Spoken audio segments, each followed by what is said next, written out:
Hello, thanks for watching this video. This is my weekly top tip around using Ableton Live. This is all part of Get Your Act Together project with Cloth Cut. Every Monday at 4 PM I am delivering a weekly lesson which lasts about 45 minutes to an hour. So yeah, and throughout the week there's different activities that you can be learning. So this week my weekly top tip is all about using sidechain compression within Ableton. And the more you start kind of producing tracks, you'll find that this is a really useful technique to use.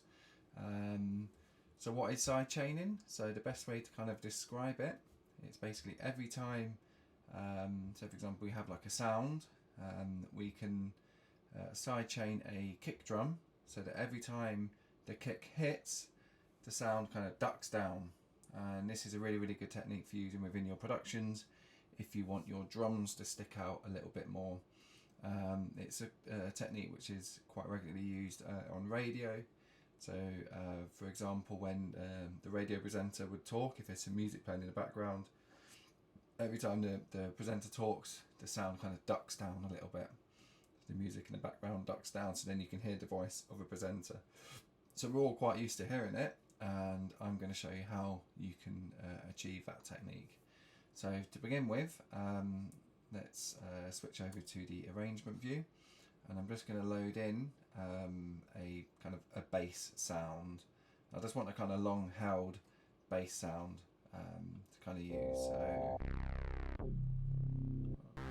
So let's try that one there. So drag and drop a bass sound onto your MIDI channel here. So I just want a long held note. So let's just quickly record one of those in.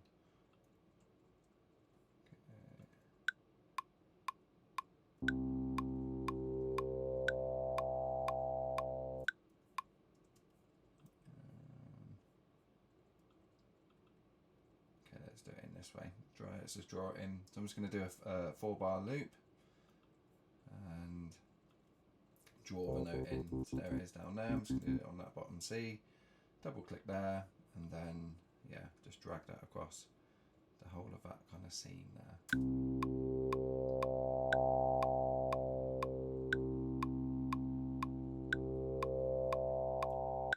There we go, so that sounds alright to me. The next thing we need to include is a kick drum. So we just need a kind of kick drum depending on the style of kick drum. So you might get some which are a little bit longer, like an 808, or some which are a bit shorter. For this I just want to use a shorter one, so I'm just going to go over to my drum kits, go to kicks, let's just use that first one, and then zoom in a little bit more, and I just want to copy this across so it's on the first beat, so it's on every beat of the bar, like a kind of house beat. Duplicate that, zoom in a little bit more, let's just see where that's going to go onto there. And then duplicate it again, Command and D or Control and D if you're on a PC. And what's this going to sound like? Okay, so I'm going to copy that across all of the bars, duplicate. Okay, and I'm going to loop that so it just goes round and round. So in the end, we're not actually going to hear the kick drum. We're going to kind of mute that out. But you kind of need that kick drum in there for it to work.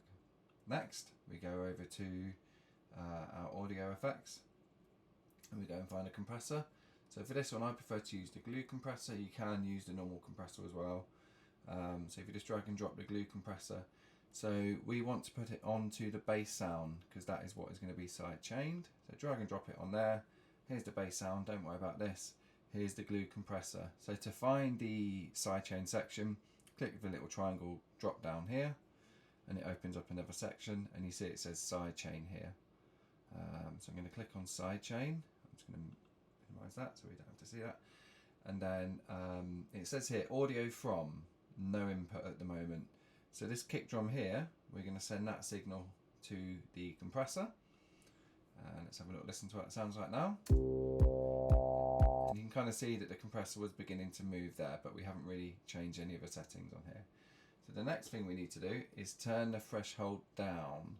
So just drag left click, drag down, and then you'll see now this will start moving a bit more, quite a lot more. So what I like to do, I like to turn the attack right down and the release right down, so you get quite a quick, sharp kind of ducking effect. So now if I mute the bass, so not the bass, the kick drum, and you kind of hear that ducking effect there. If I bypass it, we'll compare it. So that's it, just on its own, without the sidechain compression. And then with.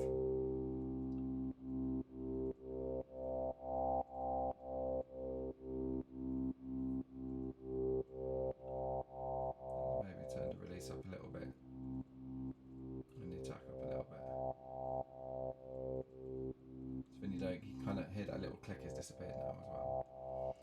So yeah, that's the best way to kind of achieve a kind of side chain effect within your project. It might be that you have, I don't know, a kind of a bit more of a complex beat going on, but it's not just a kind of straight kick drum. It might be the kick drum be on different kind of beats of a bar. And it's just, yeah, a really, really good way of helping your kind of bass and your drums to kind of stick out a little bit more. So at the moment we can't hear that kick drum. So if I just get another kind of beat that we can use here, let's just use drum loops. So let's just drag and drop that onto there, duplicate that. And if you mess around the settings until you like the sound of it.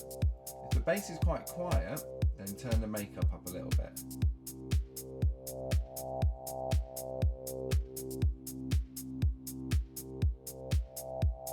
Yeah, that sounds good to me.